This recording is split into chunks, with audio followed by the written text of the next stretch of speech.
May label ba kayo? O ikaw lang yung nakakaalam na merong kayo? Minsan, nakakalito talaga ang pag-ibig. Yung tipong akala mo merong kayo dahil sweet siya sa'yo. Hinahatid ka niya pa uwi. Ina-update ka. At yung feeling na nagpapakita siya ng motibo.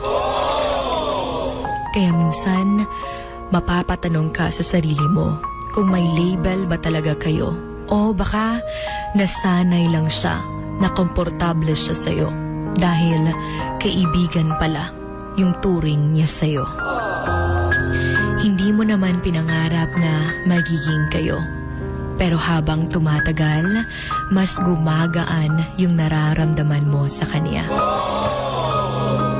Nararamdaman mo noon pa yung lungkot na meron siya, na siguro kailangan nilang ng masasandalan, ng makakasama para gumaan yung nararamdaman niya. Kaya mo siya nilapitan. Pero yung hindi mo lang namalayan unti-unti ka palang nahuhulog sa kanya. May label kayo o ikaw lang ang nakakaalam na merong kayo. Yung buong akala mo kasi ay may kayo, pero wala pala.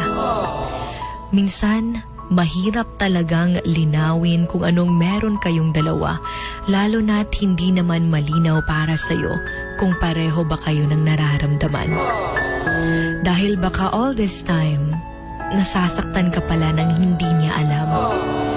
Ang mahirap pa doon pag wala kayong label, dahil yung tipong hindi ka pwedeng magselos, yung parang wala kang karapatang masaktan, at yung hindi ka pwedeng magalit pag may bago siyang naging kaibigan dahil nga wala kayong label. Para lang yung bumibili ka ng isang produktong walang nakalagay na presyo. Yung nag-take risk ka kahit di mo alam kung magkano. Hindi mo alam kung ipagpapatuloy mo bang bilhin to o hindi na.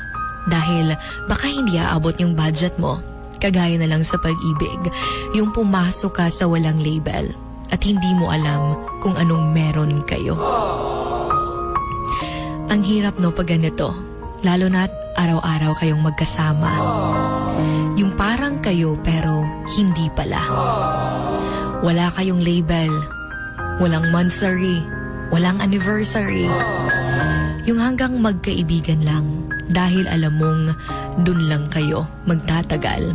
Hindi mo rin pwedeng isipin na hawak mo siya.